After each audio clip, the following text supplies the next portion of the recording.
The Memphis Grizzlies absolutely demolished the Sacramento Kings on Thursday night. A total embarrassment from a veteran-laden starting lineup in particular. And I'm not talking about the Grizzlies, of course. The Kings had Zach LaVine. The Kings had DeMar DeRozan, yet it was Sacramento that lost by an unbelievable amount of points to a Zach Edey, Santi Aldama-led Grizzlies team. Fascinating. Let's talk about something good for a change here on Locked On Grizzlies. Let's lock in.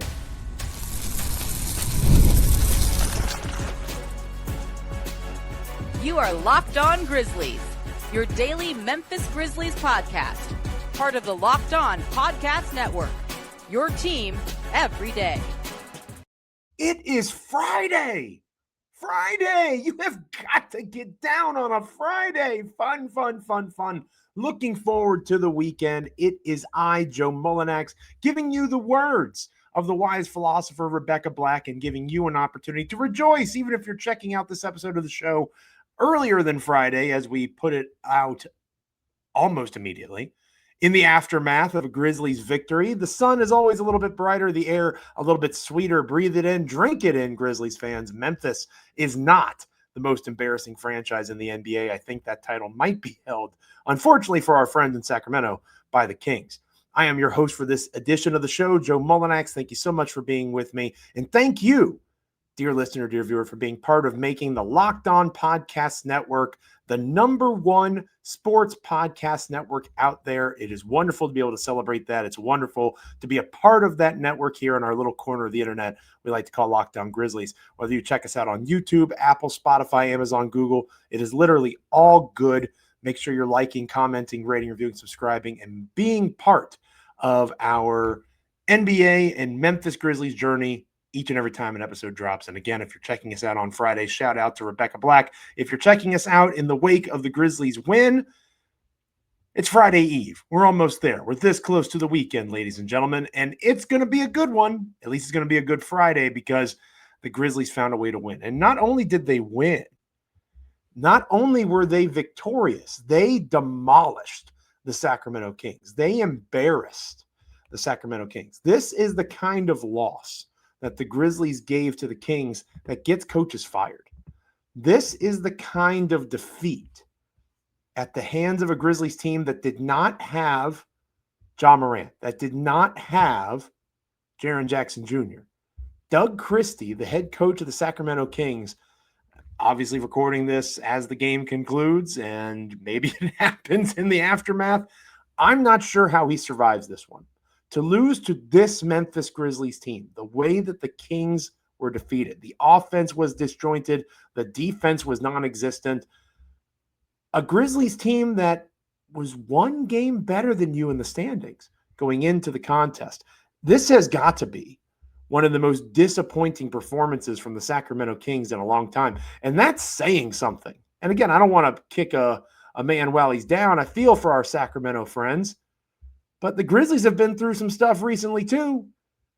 And for Memphis to go into this game and do what they did to Sacramento, what does it say about the Kings? What does it say about the Grizzlies? We'll break that down a little bit more in depth here as the show goes along. But this is Locked On Grizzlies. We're going to focus on the positive here because, again, at least Memphis is not that far gone. At least the Grizzlies appear to have something to build upon. They are not that much better in terms of record than the Kings. In fact, they're 2 games better than the Grizzlies. Than the Kings, excuse me. And while there are obviously things to feel good about when you're not being on the receiving end of a beatdown like this, it's not like you get extra wins for the amount of points you score and the way that you defeat your opponent. It's just one game. But if you're a Grizzlies fan, considering how things have gone so far this season, I think it's okay to rejoice a little bit. Maybe Tuomas Isolo is not that far gone. Maybe Zach Edey was that important. Maybe Cedric Coward is that dude. Maybe Vince Williams Jr. is back. These are all questions that we're going to continue to tackle, not just on this episode of the show, but on future ones as well. And I think we start with Santi Aldama, because we'll talk more about Edey. We'll talk more about Vince Williams Jr., the bug, later on in the show. But I want to lead off with Santi because I led off with Santi in my Substack post over at Grizzly Bear Blues on Thursday. I hope you checked it out. Subscribe to our wonderful Substack, Grizzly Bear Blues. Back in the saddle, not the SB Nation version, but it's myself and old buddy Sean Coleman, former host here on Locked On Grizzlies. He and I are going to be a dynamic duo over at GBB, the Substack edition. And I wrote on Thursday about how Santi Aldama being a starter, how that could spark the cold shooting, how that could allow for Santi to get into a rhythm in a different way. Sometimes opportunity can be enough of an igniter. And lo and behold, the opportunity to play against the hapless Kings certainly helped. But I do believe that Santi benefited from having this chance to be this high-level producer of offense. In 28 minutes of play, this guy had 29 points, one of the better games of Santi Aldama's career, 5 of 11 from beyond the arc. He was an offensive guru in this particular contest. And again, most of the Grizzlies were offensive gurus in this contest. I mean, we're going to talk about Zach Edey being a perfect 7 for 7 later on in the program. But it starts with Aldama for me because this is a guy that has heightened expectations, right? Cedric Coward is a rookie. We're most excited about Cedric Coward because he is outperforming what even the most excited people were thinking he could do as a rookie. We are happy for Vince Williams Jr. because several weeks ago, I'm not too proud to acknowledge that I was arguing for waiving Vince Williams Jr. to keep Charles Bassey around. Super glad the Grizzlies didn't do that. But in fairness to me, and we'll talk more about Bug later on in the show, things were not looking good. Aldama signed a contract extension. Aldama had the opportunity to be invested in by this team in another contract. Aldama was expected to be a 6th, 7th man scorer, instant offense, meaningful contributor to a team that's trying to be good in the Western Conference. And Santi Aldama showed flashes of productivity in that space. But there were also times in the wake or in the course of this underwhelming start to the season, until tonight at least, or Thursday night, depending on when you're checking out the show, Santi underachieved. He wasn't giving the Grizzlies what they needed, especially with John Morant out, Jaren Jackson Jr. out, to have the point of conversation where you think Zach Edey is the 3rd best Grizzly and it's not Santi Aldama. That kind of tells you what you need to know with a guy that just signed a substantive contract extension with the franchise. But that was not the case with Santi in this contest. Santi looked comfortable. Santi was a scorer. Santi was a creator with a few assists. Santi took advantage of the opportunities he was given. And that was the key component here. That was our focus that we talked about in the Substack. Again, subscribe. It's free over at GBB. Santi getting the chance to be that focal point, to be that main catalyst. Not something you can do every night. And again, this isn't Locked On Kings. I think this loss might say more about the Kings than it does the Grizzlies with the win. But the ball still has to go in the cup. You still have to make the shots. And Santi Aldama made the shots. Cedric Coward continued to perform at a high level. 4 assists for Cedric Coward in the contest. 19 points for Cedric Coward. He is an all-rookie team guy. And the Grizzlies look like they nailed that draft pick once more. Jalen Wells against his hometown club there in Sacramento. A better performance. Still not the high-level kind of numbers you expect to see from Wells. But what is DeMichael Cole, my wonderful co-host, not able to be with us on this show? What does DeMichael talk about? He talks about elite role players, right? Jalen Wells is supposed to be that kind of guy. Maybe Zach Edey is more than that. And we'll talk more about that here in a minute. But Jalen Wells looks like a role player. You don't need Jalen Wells to be a star. You don't need him to put up 15, 20 points a game. Cedric Coward might be capable of doing that. That'd be cool. But Wells producing at a high level while being a strong defender, giving you 30 good minutes a game, that is what the Grizzlies should be leaning on. Does it say more about Memphis or does it say more about Sacramento? I don't want to be the guy that, rains on the parade, but Jock Landale shot 8 of 9 from the field, scored 21 points off the bench. I think that the Kings are pretty broken. And I think that this loss says more about Sacramento than it does about the Grizzlies winning. But I think that it's okay if you're a Grizzlies fan, and I guess I'm giving you permission here. Sorry. Be proud and excited that the team is at least in a position where they can build upon something positive. So much negativity has surrounded this team to start the season in a variety of ways. This is a very positive opportunity. This is a chance for Coach Isolo. This is a chance for the team as constructed. Again, the two guys that are paid to be your best players did not step foot on the court, and you beat another NBA team by 41 points. That's what happened. DeMar DeRozan and Zach LaVine. Those guys played for Sacramento in this contest, and the Kings are the ones that got destroyed. It's okay to be excited about that. Will it translate? We'll see. Can this be a spark that helps the Grizzlies get out of the hole that they're in? You got to start somewhere. And breaking that losing streak and being in a position to, you got one, how do you build upon it? That's the next step here. But enjoy this one, to say the least. And enjoy the fact that Zach Edey looks like he may be one of one in some very specific ways that are going to help the Memphis Grizzlies a ton. We're going to break down Edey's game and him starting to figure it out as we continue on this victory edition of Locked On Grizzlies. Stick around. Today's episode of Locked On Grizzlies is brought to you by Quo. Big fan of Quo. Let's talk about something that every business owner knows too well: missed calls. When a customer tries to reach you and can't get through, that's money that's slipping away. Quo, spelled Q-U-O, is the smarter way to have your business involved in communication, so you never miss an opportunity. Quo is the #1 business phone system built for 2025, not 1995. It's simple, modern, and designed to help you communicate faster, look more professional, and stay connected wherever you are working. Your whole team can share one number and collaborate on calls and texts like a shared inbox, which means customers get help faster. And if you can't answer, Quo's AI agent jumps in. It can qualify leads, route calls, and make sure no customer is ever left hanging even after hours. It makes small businesses feel big and big businesses feel efficient. No wonder over 90,000 businesses are already using Quo. Try Quo for free at QUO.com/LockedOnNBA. That's QUO.com/LockedOnNBA. And yes, you can even keep your existing number. Quo. No missed calls, no missed customers.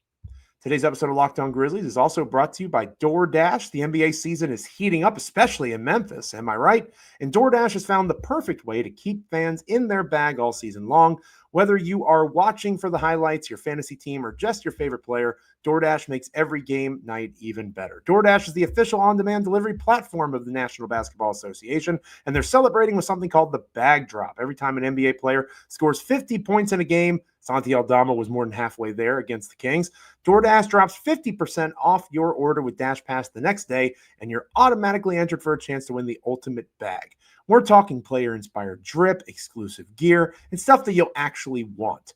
DoorDash has you covered for late-night highlights, last-minute watch parties, and double overtime fuel-up. So next time somebody goes off for 50, use the promo code NBA50 the next day to get 50% off on DoorDash with Dash Pass, plus your shot at the bag drop. Dash Pass members only, 50% off up to $10 the day after a 50-point game with promo code. Terms apply. No purchase necessary. Ends April 13th. Open to United States residents 21 or older. Visit DoorDashinYourBag.com for full details. DoorDash in your bag all season long. Zach Edey has had 3 really strong games to start his season. And as that sample size builds, again, does it say more about the Kings? Does it say more about the Grizzlies? The Jock Landale thing. If you watch Jock Landale throughout the course of this season, the fact that he was dominant against the Kings should be one of the leading examples of, maybe this says about how far Sacramento has fallen. But if you've watched Zach Edey against good teams like the Cleveland Cavaliers and the impact that he had in his first game last weekend, that is where you can feel a little bit more optimistic. Like, okay, that's something that is sustainable. That is something that's actually going to help the Grizzlies potentially turn this season around. The biggest thing for me, pun very intended, is Zach Edey is using his size even better than he has in any other moment as a member of the Memphis Grizzlies.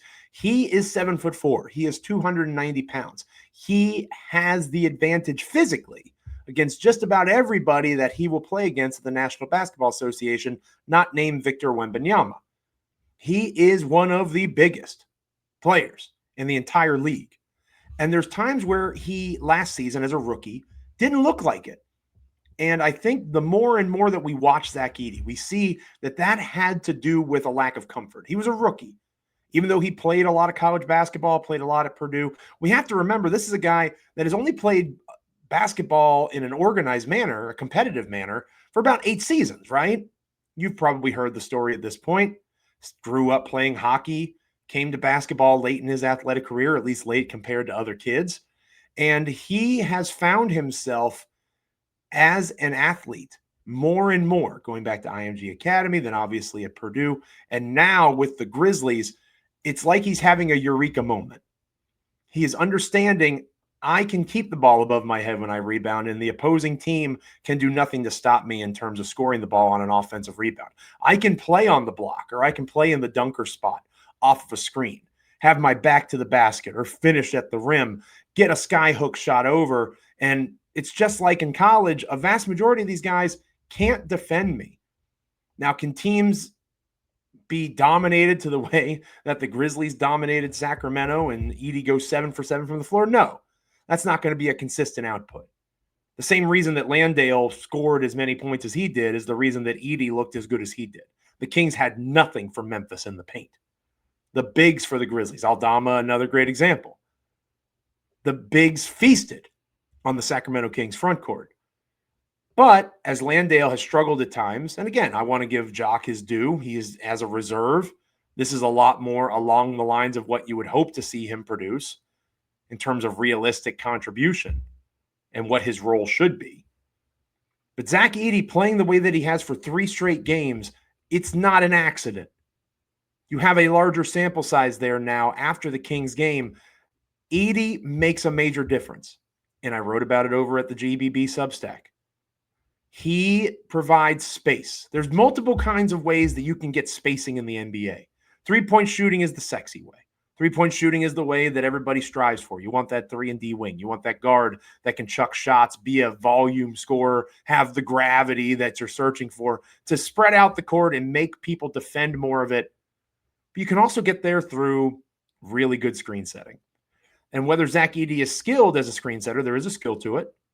And I do think you should give him his due. He understands how to use the frame he's been given. But the fact he's 7'4", 290, at some point physics kicks in. If you're trying to work around that screen, you're going to have to work a little bit harder than you do against a Draymond Green screen or a screen from almost anybody else in the National Basketball Association. That's how big Zach Edey is as a basketball player. And then if you go under it, that's where that spacing comes in. You have the opportunity to take a 3-point shot off the dribble if you're comfortable in that rhythm. You have a chance if you're a Vince Williams Jr., who we'll talk more about here in a minute, or a John Morant, a Ty Jerome eventually, a Scottie Pippen Jr. eventually. You can use that screen and the space that it creates if somebody's going under it to find a dribble penetration lane, to create offense for yourself or others. It initiates and starts so much opportunity when you make that room. That's basketball, whether it's professional basketball, pee-wee, or everything in between. Set a screen, find room, get to the rim, kick it out, find the open shot. We make things a little more complicated than sometimes they need to be. And I think Edey is a great example of that. Is he developing his skill? Yeah.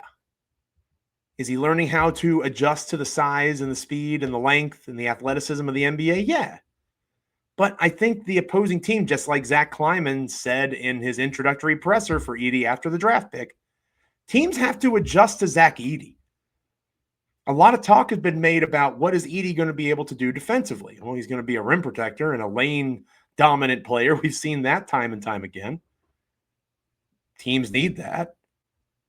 But on the other end of the court, who in the heck is going to defend that guy?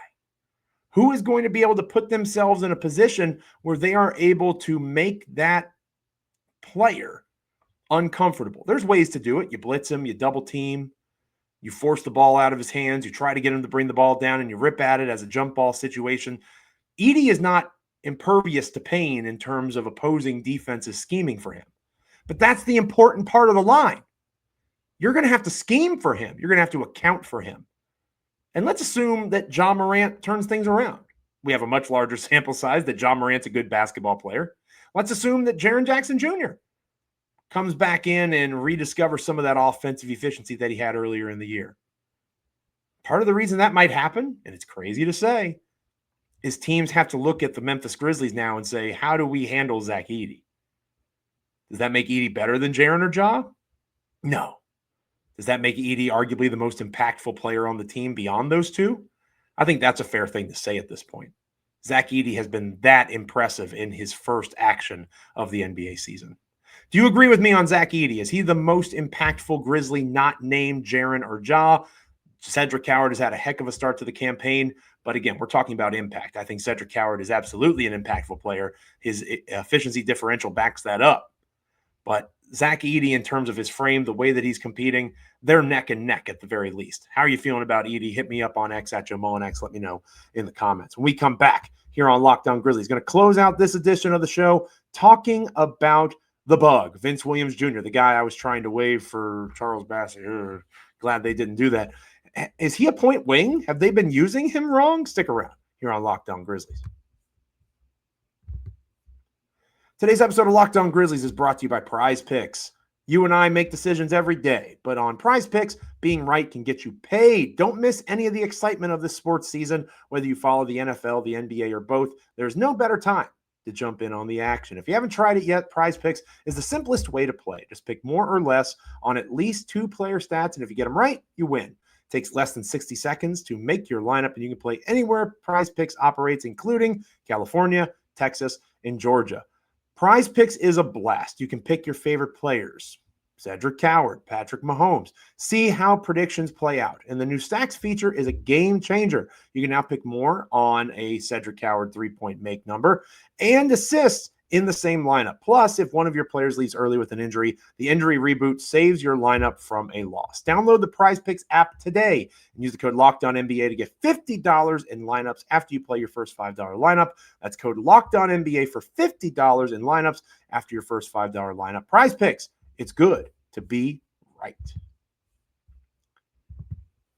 Joe Mullinax closing out this Thursday evening, Friday edition, however you're checking out the show, post-Kings victory, or Grizzlies victory over the Kings, I should say, edition of the podcast.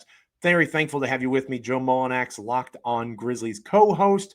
DeMichael Cole will be back with us next week, and very excited to be talking to DeMichael about some positive things in Grizzlies basketball. Hopefully the good vibes continue through the weekend for Memphis. One of the reasons that things are looking promising beyond Zach Edey and Cedric Coward and Santi Aldama, hell, even Jock Landale after the Kings game, Vince Williams Jr., the guy that I almost gave up on. If the Grizzlies had allowed me, I would have given up on. Shout out to the Grizzlies. They didn't listen. I know they're everydayers. I know Zach Kleiman's there listening to every word I say on bated breath. Didn't take my advice this time, and he was right to ignore. Vince Williams Jr. is bouncing back. Vince Williams Jr., similar to Zach Edey in a strange way, or more so like Santi Aldama, I guess. Santi Aldama, usually a reserve player, becomes a starter, given an opportunity to thrive, and he does, at least for one game against a bad Sacramento team. But Vince Williams Jr., again, we talk about larger sample size. Vince Williams Jr. is the reason that the Grizzlies were in the game against the San Antonio Spurs on Tuesday night. Cedric Coward gets the highlights, hit a bunch of threes, looked good. Kawhi Leonard 2.0, like DeMichael talked about on a recent episode. All that might be true, but Vince Williams Jr. had 9 assists and 1 turnover. Vince Williams Jr. had an even more impressive game against the Kings. And again, the Kings are a good example of a really, really, really bad performance, right? The Kings did not do well against the Grizzlies. The Kings are a bad basketball team. But Vince Williams Jr. still had 15 assists and 3 turnovers. That's a 5-to-1 assist to turnover ratio. That's impressive. There's no real other way to describe that other than impressive, and that's volume. So he's keeping the ball moving. He is able to understand within the ESOLO scheme the point of what they're trying to do. And he finds open shooters. He finds open slashers. He utilizes the space that's created by an Edey screen or whatever the motion or action might be in a set, and he gets where the other guy is going to be. And again, Joe, I mean, obviously. Have you watched Grizzlies basketball this season? It has not been that simple. It has not been that clean. It has not been that concise. And as we've discussed, poor Sacramento, maybe it says more about the Kings that this is that bad of a performance. But you got to give credit where credit's due, especially for a player that has looked bad at times in Vince Williams Jr. So bad, in fact, that, lowly podcasters might recommend waiving them so 10-day contracts can be extended. But Vince Williams Jr. has bounced back. And this is the Vince Williams Jr. that DeMichael and I argued for when we wanted him to be the starter at the start of the 2024-2025 NBA season instead of Marcus Smart. It wound up being Jalen Wells. But DeMichael and I argued for Vince Williams Jr., not just because he's a 3-and-D wing who can shoot and defend, but because this is a guy who has had this offensive versatility in him all along. Maybe not at this level, but the Vince Williams Jr. that we are seeing has shown, whether it's in Summer League, whether it's in the flashes of his rookie season, this is a guy who has the capacity to do more when given the chance, and most importantly for Vince Williams Jr., when he's feeling comfortable and healthy. So kudos to Vince Williams Jr., VCU Ram, really stepping up for the Grizzlies. And again, that was kind of the moral of the story against the Kings. Stepping up. The Grizzlies needed guys to step up. This was a game that Memphis should have won. This was a game that Memphis, even with the roster depleted, no Joe Morant, no Jaren Jackson Jr., the Grizzlies had the home court advantage. The Kings were reeling. Winning by 41, that's impressive. That is where you should tip your cap and be excited. And you should be excited for Vince Williams Jr. because this is somebody who exemplifies the kind of basketball you want to watch your favorite team play. He is a competitor. He is aggressive. He does things the way that they're supposed to be done in terms of execution. He looks for his teammates. He tries to get others involved. He is just a wonderful glue rotation player. And if and when the Grizzlies are good at basketball ever again, it certainly feels like they're good tonight, but another game is coming. If they're able to build upon this and continue to go in a positive direction, Vince Williams Jr. is going to be a major reason why, even as Jaren Jackson Jr. returns, even as John Morant returns in the next couple of weeks. As the team gets healthier, Vince Williams Jr. is going to be a part of the conversation. Just like Cedric Coward is going to be a part of the conversation. Just like Santi Aldama is going to be a part of the conversation. There's an outside chance that these injuries and all of this stuff is creating opportunity for guys to rediscover what makes them productive NBA players like a Vince Williams Jr., and that investment could pay dividends down the road if the Grizzlies are able to turn this thing around. It's just one game. You don't get extra wins for blowing out an opponent, especially one that's struggling like the Kings. But at the same time, considering where Memphis has been, and especially where Vince Williams Jr. has been this season, you'll take it, and you'll tip your cap, and you'll be excited. And you'll enjoy the rest of your day, hopefully, with that sunshiny feeling of a victory. Thank you so much for being with us on this edition of Locked On Grizzlies. Thank you for making us your first listen, your first watch. When you're getting to your second listen or watch, you should be checking out Locked On Fantasy Basketball. Josh Lloyd hosts the #1 fantasy basketball podcast, giving you daily tips and helping you win your league, all while making you a smarter NBA fan. Find Locked On Fantasy Basketball on YouTube or wherever you listen to podcasts. Part of the Locked On Podcast Network, your team every day. Make sure you're liking, commenting, rating, reviewing, subscribing wherever you get podcasts, Apple, Spotify, Amazon, Google, YouTube. Thank you so much for helping make Locked On Podcast Network the #1 sports podcast network out there. And thank you for helping Locked On Grizzlies continue to grow. Each and every time an episode drops, make sure you are with us. The next time an episode comes out, we'll be talking Grizzlies basketball, the weekend that was, previewing the week ahead, hopefully continuing to talk about continued development from Cedric Coward. Is he that Rookie of the Year guy like we have talked about? Can he be that Kawhi Leonard 2.0? Is he going to be the first Cedric Coward? That's my personal hope. Zach Edey certainly has a chance to be the first Zach Edey. Continued progression for these younger players in the wonderful view of the opportunity they have in front of them. Again, beating the Kings is cool. This is a stretch of games where Memphis has a real opportunity to rattle off some wins. Can they build upon this positivity and apply it to the next game?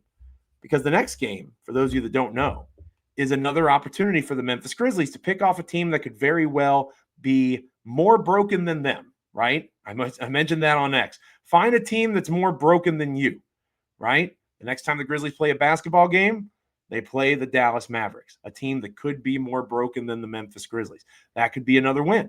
And if Grizzlies are able to knock off the Mavericks, that should create more confidence for when they actually play the best team of this current run of games, the Denver Nuggets. We'll talk about all that and more on our next edition of the show. Have a wonderful weekend. Stay safe out there. Go Grizzlies. Enjoy the sunshine. Enjoying the wonderful clean air that you get to breathe in after victories. And we'll catch you next time here on the podcast. See ya.